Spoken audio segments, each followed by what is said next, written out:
Assalamualaikum warahmatullahi wabarakatuh. Kembali saya Sugia Senaru, CGP Angkatan 9 SLB Negeri Kendal, dalam rangka memenuhi tugas demonstrasi konstekstual modul 3.1, pengambilan keputusan berbasis nilai-nilai kebajikan sebagai pemimpin. Saat ini saya akan berwawancara dengan Kepala Sekolah SLB Negeri Kendal, yaitu Bapak Tawar MPD. Assalamualaikum Pak Tawar. Waalaikumsalam warahmatullahi wabarakatuh.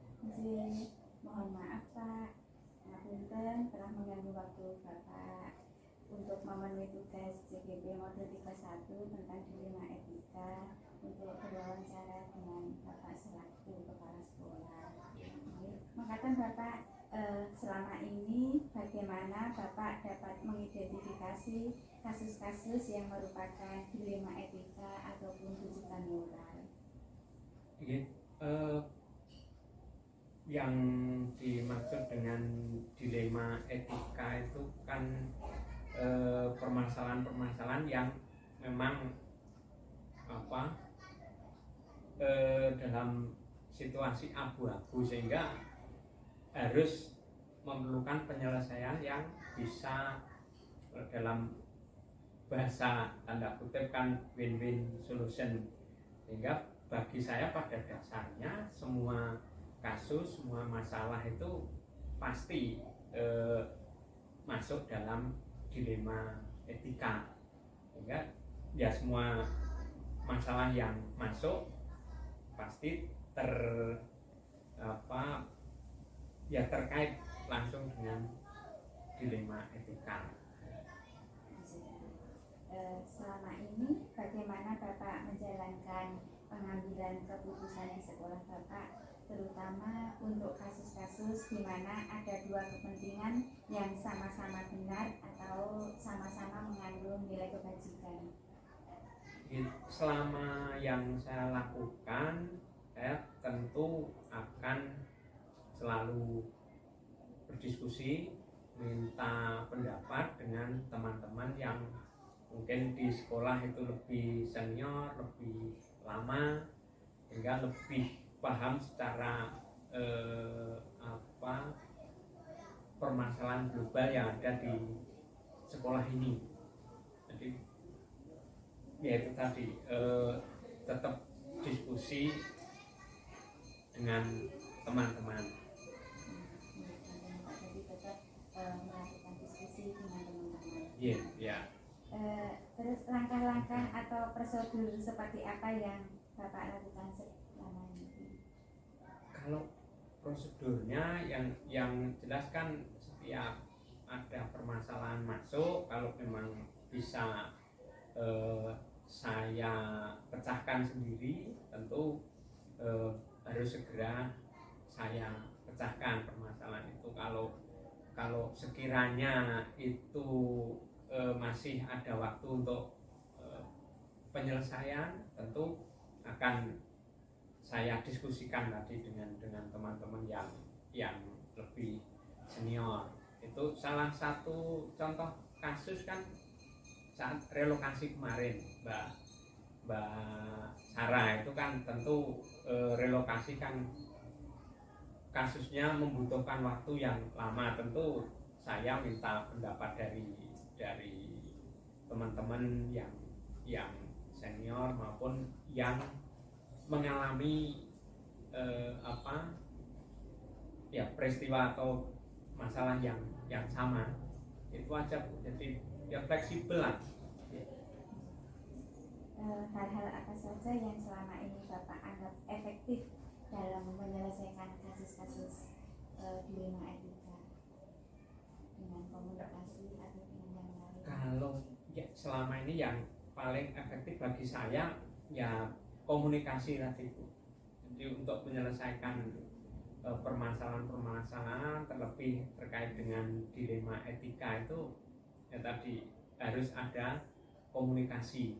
Sebab yang permasalahan-permasalahan yang tidak terkait dilema etik saja itu kalau dikomunikasikan dengan baik itu kan akan bisa diterima.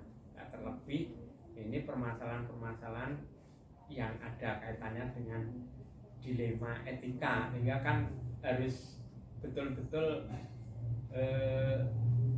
solutif. Jadi apa istilah pemecahan masalahnya itu betul-betul tidak merugikan pihak-pihak lain. Itu jadi intinya itu komunikasi. Apakah ada jadwal tertentu Bapak untuk menyelesaikan kasus itu? Apakah ada jadwal tertentu atau langsung diselesaikan di tempat? Kalau terkait jadwal sih tidak ada. Jadi tadi kalau terkait dengan permasalahan, kalau saya lebih fleksibel.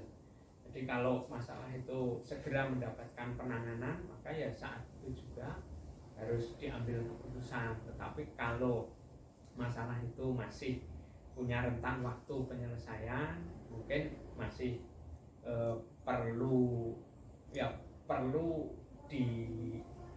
dikaji lagi pemecahan masalahnya itu, sehingga ya fleksibilitas lah kalau saya kuncinya itu tidak ada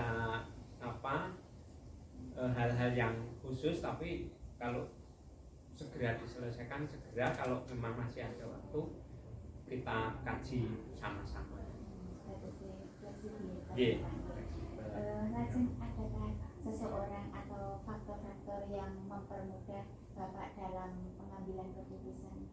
Kalau itu sih ada, tentu teman-teman Bapak Ibu guru yang senior di sini dan ya semuanya yang membantu, memberikan saran, masukan, hingga kalau saya mengambil keputusan itu paling tidak bisa diterima, ya paling tidak diterima oleh mayoritas guru. Itu di peran teman itu yang paling, kalau bagi saya yang paling mendominasi. Peran teman Pak Yeah. sangat mendominasi Yeah. dalam pengambilan keputusan. Lajeng dari semua hal yang telah Bapak sampaikan, pembelajaran apa yang dapat dipetik dari pengalaman Bapak mengambil keputusan dilema etika? Kalau dari pengalaman yang ada itu ini Bu, dengan banyaknya kasus-kasus yang terkait dengan dilema etika itu menjadikan saya lebih bijak, lebih hati-hati, lebih memperbanyak referensi untuk menyelesaikan satu kasus atau kasus demi kasus. Itu aja. Jadi ya manfaatnya jadi semakin bijak, tidak gerusa-gerusu, tidak menuruti kemauan hati. Itu yang menjadi pengalaman terbaik terkait dengan penyelesaian kasus-kasus yang terkait dengan dilema etika. Matur nuwun saestu, terima kasih atas wawancaranya. Semoga kami sebagai CGP banyak ilmu yang kami serap dari Bapak, juga banyak ilmu dari nilai-nilai pengambilan keputusan. Semoga penjelasan Bapak dan Suri Tawar dan Bapak Tawar menjadikan kita lebih banyak belajar lagi. Matur suwun Bapak. Assalamualaikum. Waalaikumsalam warahmatullahi wabarakatuh.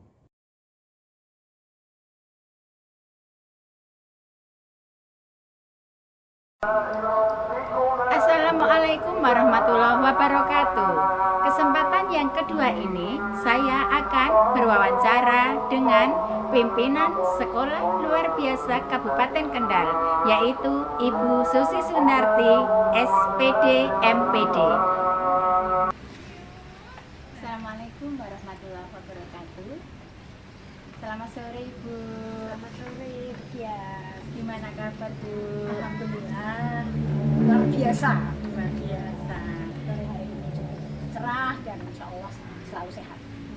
Amin. Ngapunten Ibu mengganggu waktu panjenengan untuk memenuhi tugas sebagai calon guru penggerak untuk memenuhi tugas modul 3.1 Kapure berwawancara dengan pimpinan. Makaten Siap. nggih. Mungkin bisa saya bantu. Nggih Ibu, mekaten selama ini bagaimana Ibu dapat mengidentifikasi kasus-kasus yang merupakan dilema etika ataupun bujukan moral. Mungkin selama saya bertugas sebagai pendamping kepala sekolah di SLB Jateng Dinas Pendidikan 13, ini tentunya banyak sekali kasus yang ada, entah itu dari kepala sekolah sendiri, dari guru ataupun dari orang tua.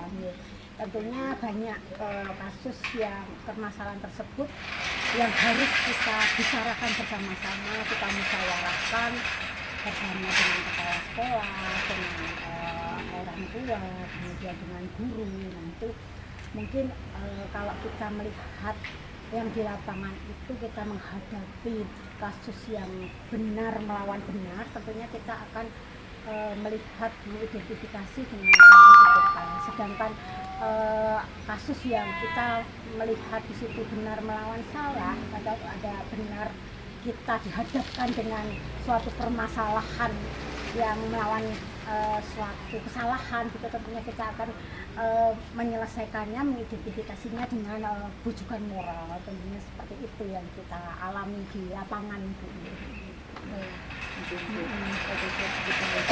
Jika dilema etika itu benar melawan benar, kalau bujukan moral itu benar melawan salah. Langsung Ibu, untuk yang kedua, selama ini bagaimana Ibu menjalankan pengambilan keputusan, terutama untuk kasus-kasus di mana ada dua kepentingan yang sama-sama benar atau sama-sama mengandung nilai kebajikan.